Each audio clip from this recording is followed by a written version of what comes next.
G'day ladies and gents, welcome to War Thunder with Mags and welcome aboard the P40 Kitty Hawk.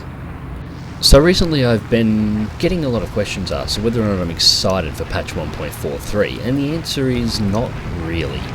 I'm interested but not excited. The reason for this is why patch 1.43 does have a lot of very new interesting aircraft in it, and some new maps and a lot of new features that do look very, very good. I'm yet to see a single mention of anything that fixes one of the most glaring problems I'm beginning to notice more and more commonly in the game, and that's tier over compression. Now firstly, what is tier over compression? Well, you would have heard me mention it previously, mainly in reference to jet battles, or Era 5. This is where it's been most predominant for an extremely long period of time. To put it simply, tier over compression is when there is too many aircraft from too wide a construction bracket or too wide a performance range into too small a difference in battle ratings. Now the problem I've mentioned in the past is the battle range for jets is just too small. We're looking at the first jets in War Thunder are constructed around 1944. The last jets in War Thunder are constructed between 1954 and 1955. Now, excluding the Yak 15 from this equation, the battle ratings for the start of jets in War Thunder is 6.3, but the maximum battle rating for jets is only battle rating 9. That is a difference of 2.7 across 10 to 11 years of jet development. It's just too bloody small. Now I have made mention of this in the past, most notably in my patch 1.41 matchmaking video, and nothing has changed since that time, and here we are on the patch in the eve of patch 1.43, and we're looking at all these nice new shiny jets being added to War Thunder, most notably the HO229. We're looking at some of the new Japanese bombers and things like the Canberra. But with this tier over compression, how many of these aircraft are going to be viable for competitive gameplay in this environment? Anybody who's flown jet battles recently will attest to it always being exactly the same fighters. It's always the MiG-15 Biz, it's always the CL-13s, it's always the Sabres, and it's always some of the Panthers.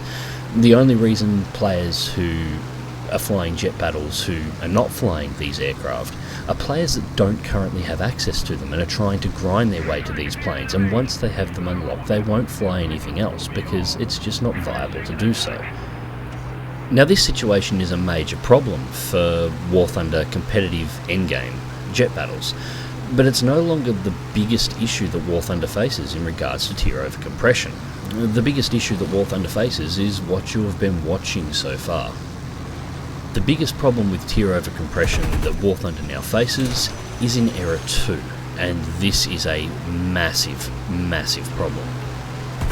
Now, as I said before, the plane I'm flying is the P40 Kitty Hawk. It's an Era 2 battle rating 3.3 fighter. It was introduced to the United States Army Air Force in 1938. That was its year of enter service. Now, its stat card reads 585 kilometers an hour fully upgraded and a 23.5 second turn time. These aren't correct. It's in level flight, it's probably a 440 kilometer an hour aircraft, and it'll dive out to approaching 700 kilometers an hour, so high 600s. 23 second turn time is probably pretty close. You can tighten the turns if you use gravity. The most important thing to note about this aircraft, however, is where it sits on the research tree. This is an entry-level Era 2 aircraft. It is one of the first aircraft that if you were playing as the United States as a brand new player that you're going to unlock going into Era 2. Now, this is a period where players are not invested in the game. They haven't spent money, they haven't spent time. Their reason to continuing to play the game is based entirely around whether or not they're having fun. And whether or not they're having fun depends largely on the matchmaker and what the plane is facing. So what are the primary targets that I've been encountering so far in the P40? Well, we've been facing Russians so far, so let's look at the Russian fighters that have been on these teams. And this was over around 20 matches of testing, just to see what I could pull out of these. The primary aircraft that was flown by the Russians in over 20 matches was the Yak-9T, Yak-9K. Battle rating 3, 3.7 aircraft. Battle ratings only slightly higher than the P40. Year of introduction, 1942-1943. Another common one was the LA-5FN at battle rating 4, Era 3. 1942-1943, enter service. The I-185, Era 3, battle rating 4. 1942-1943, enter service. Noticing a pattern here. But it goes on. P63A5, Era 3, battle rating 3.3, exactly the same battle rating as the P40 Kitty Hawk. Year of introduction, 1943, and the biggest one that I encountered was the Yak 3. Era 3, battle rating 4, year of introduction, 1944. Now you'll notice in this video so far that for an aircraft that was really designed as a boom and zoomer, I'm doing a lot of turning. Well, this is because I'm fighting aircraft that are easily over 100 kilometers an hour faster than the Kitty Hawk in any given situation. Nearly every single one of them is more heavily armed. Nearly all of them have a faster turn time than the Kitty Hawk. However, with good piloting, you can trick pilots into an energy trap and make a kill. And there's the I-185 taking my wing off. I'm putting everything I know about this aircraft, everything I know about its handling characteristics and how it operates, all of the skills that I've gained in this aircraft over time, flying it in a manner that is non-conventional in order to try and take kills against aircraft built 5 to 6 years after the P40. Now, how big is the performance gap between these aircraft? Well, I managed to get an energy advantage on this P63 King Cobra. Now, I've made my first dive through, got some good solid hits, I'm diving back in on it again. It is, as you can see, at the rate of closing.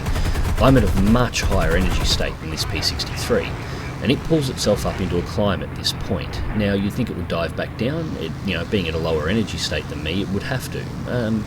No, it doesn't. I make the turn, go for another pass. I only spark on the wing that time, but I want you to watch this angle of climb. It doesn't stop, it just keeps going. Why? Well, the energy retention of this aircraft is so much higher and its engine performance is so much better. Its climb rate is so much higher that it just pulls away. I cannot catch this plane. I'm struggling to maintain speed in this turn in order to angle back, and well, let's flick the nose up here and have a look at its angle of climb.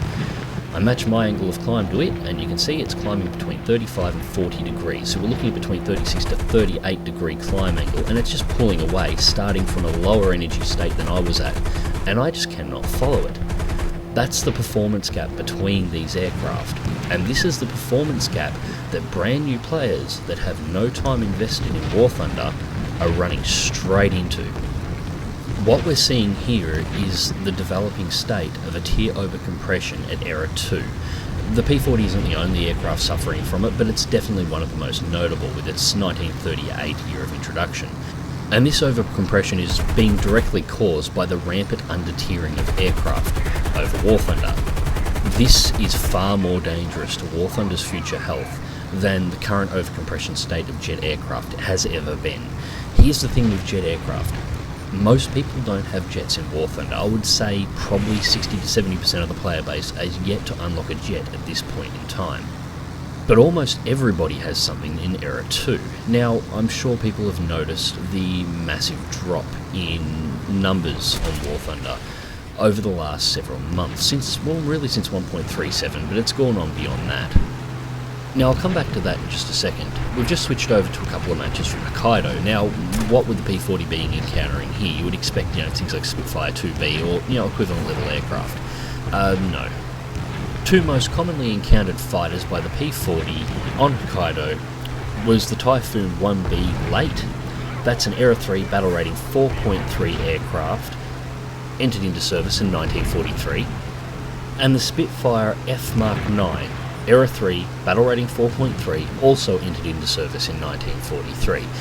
These are the two top aircraft or single-engine fighters for the British in Era 3, facing the entry-level single-engine fighter from Era 2 for the Americans. Now, going back to what I was saying about War Thunder's population, and I'm sure everybody has noticed the drop.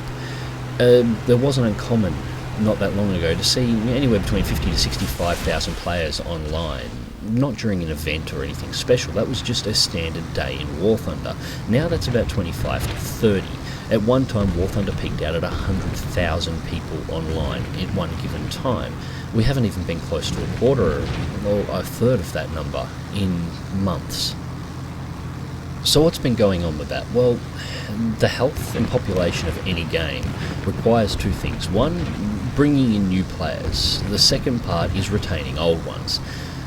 Massive FM problems in the game, underbalanced tiers, under-tiered aircraft, and for very old players that have been around long enough to get access to the jets, the massive overcompression problem in Era 5, rendering whole sections of the Era 5 tech tree just non-viable for competitive play, is causing issues with retaining current players. Now, this is a problem for War Thunder, but it wouldn't be as big a problem providing War Thunder was continually bringing in new players as well. But they're really not.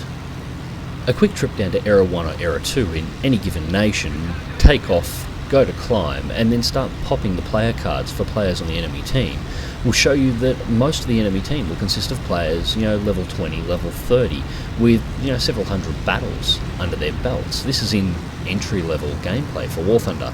Actually encountering new players, sub-level 10, flying their brand new planes out that have, maybe a couple of hundred battles tops, is actually very rare these days. So why are these new players not hanging about? Well, it's because of the tier overcompression that's starting to form in Era 2 due to under-tiered planes. These players are getting their biplanes, their reserves at Era 1. They're grinding their way through them. They're running into a little issue here and there with a plane they think might be a little bit overpowered, but they're dealing with it. Obviously, they'll get a more powerful plane much later on.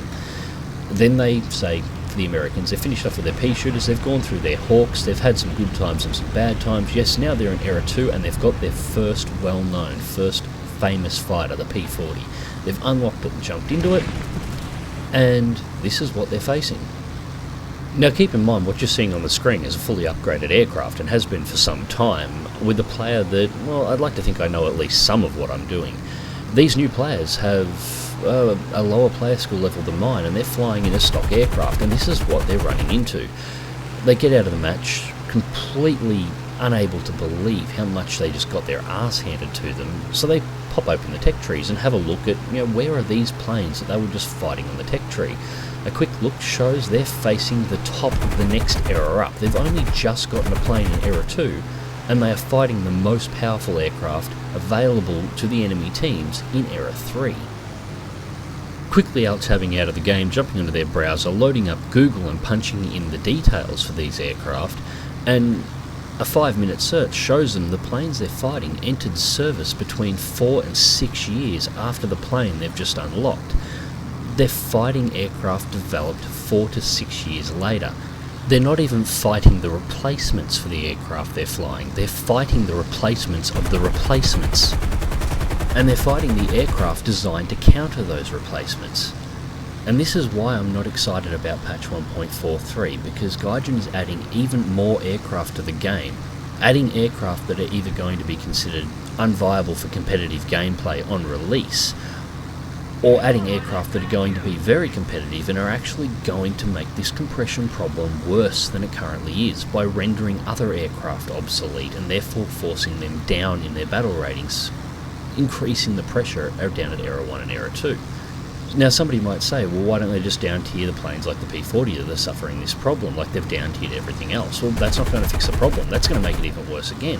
Because what's going to happen, in order to avoid these aircraft, the P-40 at 3.3 would need to be down tiered to 2.7. That means a brand new player unlocking his first 1.7 battle rating aircraft fresh out of the reserves, his first non-reserve fighter in War Thunder, is going straight into battle against things like the P-40. He's not going to hang around any more than the guy who's flying the P-40 against the P-63s now is. And at this time in 1.43, absolutely nothing has been announced, and likely nothing will be announced, that addresses this problem and tries to correct it. Now the big question is there anything that can be done? Well, yes there is. Total replacement of the matchmaker. But that's probably not going to happen. I've been reading a lot of posts on how Gaijin's programming's been working recently, and it appears War Thunder is suffering from a major case of spaghetti coding. Even changing something as simple as how the guns operate and the damage they do causes massive catastrophic changes across the game. For example, when they did the most recent change to the guns, they ended up breaking every gun in the game by changing just one or two, but that wasn't the only thing that happened. One of the most notable errors that I encountered at that point in time was when I tried to fly out my battle duck right at the end before the hotfix came into place. I tried to come in for a landing on the runway, applied brakes to slow the plane down after touching wheels down, as you do. The brakes immediately locked up the plane and caused it to immediately drive its nose into the ground. It was like hitting the brake button applied glue to the runway and stopped the wheels dead, but the momentum of the plane kept going. This was a bug that was fixed after the hotfix, but this is something that developed out of trying to change something as simple as the damage to the guns, something completely unrelated. Changing something so major to the game like the matchmaker, well, the matchmaker itself is actually working fine, but the battle rating system into something that works better, what will changing that do to other sections of the game? And I think this is part of the reason why Gaijin is loath to actually change it at the moment, because the coding for the game is so poorly done that changing that could potentially break everything in the game. Now, does that mean that something couldn't be done to the game to fix it now? Well, no. And this would be my suggestion on what to do to the existing battle rating system in order to alleviate these pressures as it stands and start fixing the problem. First things first, the rampant undertiering of planes needs to stop. Mainly because there's only so far you can go down. What Gaijin needs to do to fix this issue is it needs to start going up. The battle rating system needs to be increased to battle rating 15 for the top end jets in the game. This adds a new 6 battle ratings overall to the game to spread everything out. All battle ratings for all planes need to be completely erased, and they need to be re-tiered roughly on the basis of service introduction dates. This will give them a ballpark area on where they should be.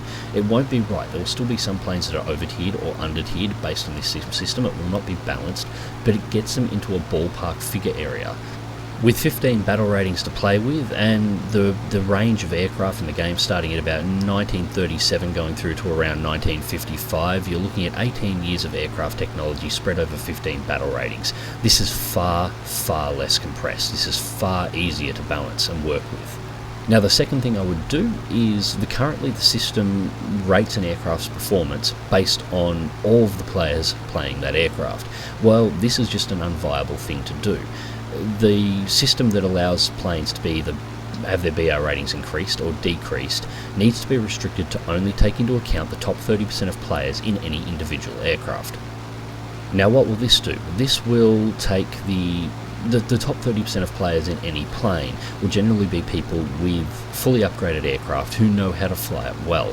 So these people are the people that the game should be balancing the aircraft on, because it's the optimal performance for the plane. If it's still underperforming, well, it needs to be dropped down. If it's overperforming in that 30% category, it needs to have its BR rating increased. If it's breaking even, leave it where it is. Using the top 30% of players also removes all those players who just, have a bad match, accidentally derp out on the runway and crash their plane. It removes players that are inexperienced with the aircraft who may have just unlocked it and have no idea how to fly it. It removes anybody who doesn't have an aircraft that's fully upgraded from the equation, so you are balancing the aircraft based on its maximum performance with people who know how to use it. Now, this probably isn't the optimal way to do things, but it is the best thing that I can come up with, and it would definitely alleviate the pressure both on high-tier jet gameplay, giving enough battle ratings to spread the jets over a larger period, so the right planes are fighting the right planes. No more 262s on Korea. That just won't happen anymore. But it'll also take the pressure off these low-end planes. These new players won't be running headlong into the best that Era 3 has to offer them the second they unlock a plane in Era 2. They're going to be running into planes that they would expect to run into and having good matches at low tier to start with. A thing that Gaijin needs to remember, and I think it's something that they either never really learnt or they've lost along the way. Players will only spend money with your game and become part of the community if they are having a good time. The current situation is leading to a lot of players that are not having a good time, and well, if they're not having a good time, they will find other options they can go to. An important thing that Gaijin needs to keep in mind, yes, at this moment there is nothing quite like War Thunder available on the market. However, 3 years ago, Wargaming was saying exactly the same thing about World of Tanks, and this year, War Thunder has its ground forces out. Armoured Warfare will be in alpha state by now and probably not far away from bringing in players to begin the alpha testing stage.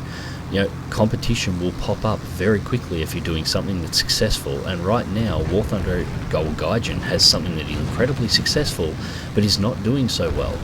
I'm pretty sure there's a company out there somewhere at the moment that is probably developing War Thunder's replacement, and if Gaijin doesn't get its shit in order in a real hurry, people are going to transfer over and they're going to lose the last of their players to whatever this new game may be. Anyways, ladies and gents, I hope you enjoyed this video. Click like if you do, subscribe if you want to see more. Fly smart, fly safe, and I'll catch you in the skies.